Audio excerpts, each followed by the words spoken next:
In the second episode, we talk about the inflation and deflation rate of the graph. And now we knew that there's still one left, which is the unemployment graph. But because the data of the Great Depression is not comparable to any kind of period of time, so I do not think that graph is relevant for us to study microeconomics. So now we need to open a brand new chapter, which is understand how economists make models, especially for those who are like they're studying for macroeconomics. So we need to give to them an end for the last episode scene. So only during the Great Depression and post-war they experience a period of deflation. The Great Depression also is deflation. But the post-war time is a bit difficult to explain. It might be U.S. residents realize the relied potential of having a war after the long before declaration of democracy time. They again become worried and try to save more money at the meantime. So save more money means that there are save more money because of the interest increase. So less spending, less borrowing. Less borrowing leads to less spending. Less spending leads to decrease less in disposable income and lead to a decrease in demand. So now we truly begin our new chapter, which is how economists think. So especially we're talking about macroeconomics. So first we need to talk about the theory of model building. So it is far from realistic, as we all know that even in real life, all of the things happen they do not strictly follow the rule of the principle, although you may say the general trend is basically correct. So, though it is far from realistic, but forming the model is still a way to understand war, which is a really easy way to understand the war, because as we all know, how the war is running, we cannot conclude it within a graph, but we can conclude how the war is basically running. If there is just list a really simple example. If the war has more demand on something, then it might while the supply is fixed, it may or must it indicates an increase in price. So this is what the model or even we can say the graphs can tell us. Though we know the general trend is if supply remain the same, demand increase, then we knew the price increase, because in order to achieve market clearing, we need, or our market tend to achieve the equilibrium price to ensure market clearing, which is there are no a shortage of demand, or there is no shortage of supply, which is in a really as we all know suitable price to achieve the trade or the transactions.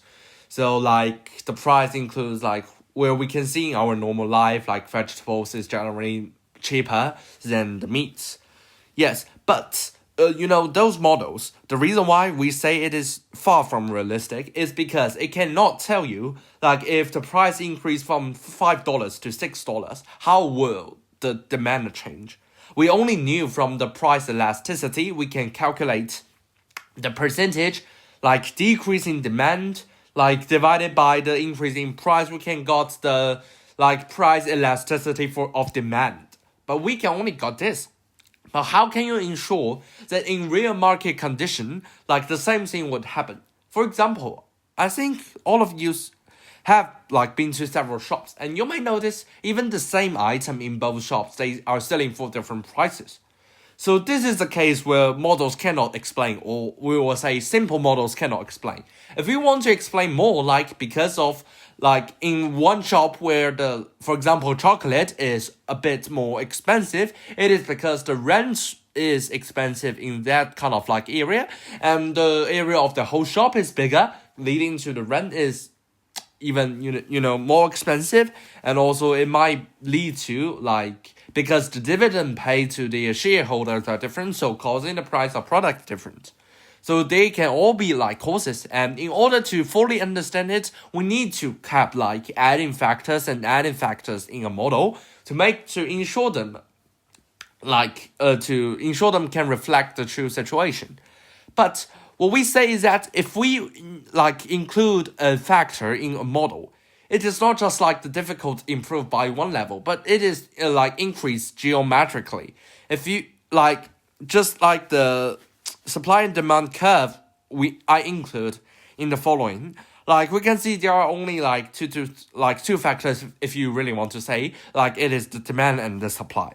But if you want to know more or get more details, because you can see there is a label of equilibrium price, but we do not know what price is it or how much is it worth. So in order to understand it more, fully understand it, we need to add more factors. Like we need to add restriction at least, like which nation does it belongs to, and like what is the product. Because the supply and demand curve can generally fit every product except for those perfectly elastic or perfectly inelastic, or like the demand or supply, it match all products. So even if the scale change, you can see that you can say this is an inelastic product and this is an elastic product.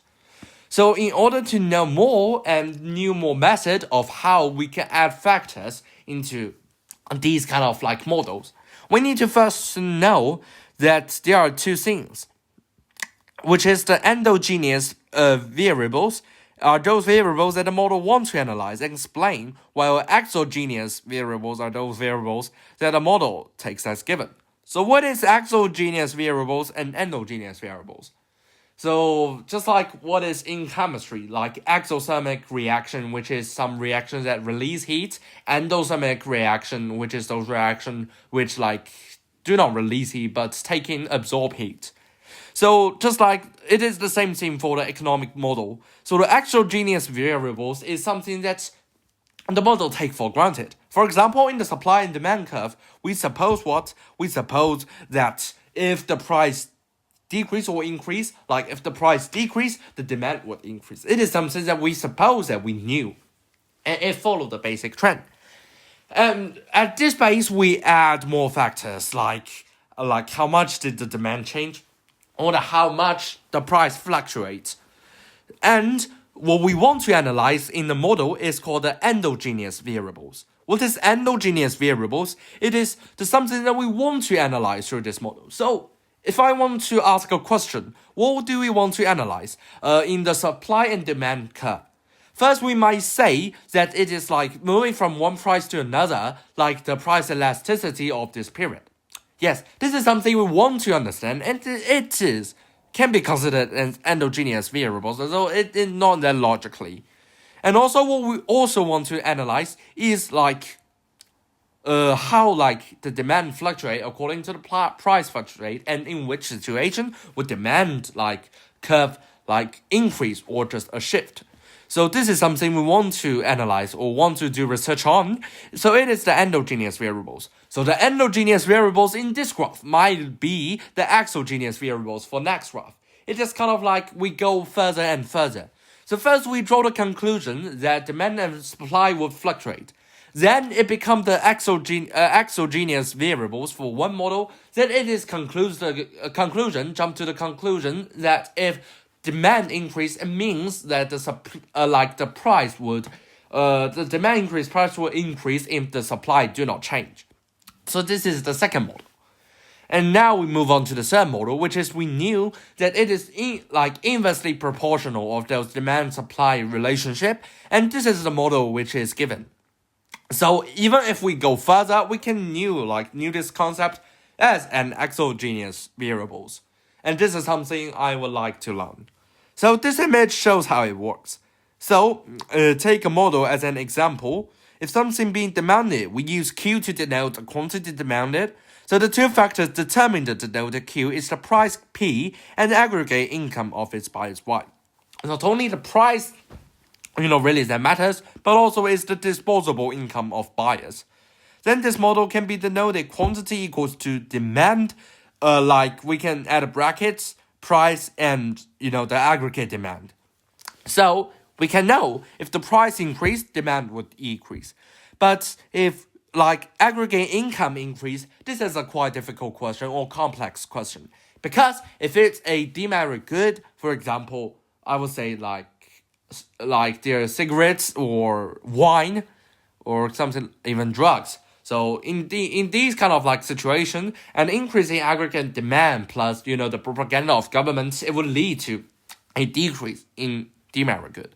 But if it is an increase like of aggregate income into those merit goods, which are have more social benefits, so in this case the demand will increase. So it is the most common model is the supply and demand model, which is based on the ideas we discussed. And this is the end of this episode. In next episode, we will talk about even more a bit difficult models and how we can read these models to read through some details of the model. And thank you all for supporting. Have a nice day.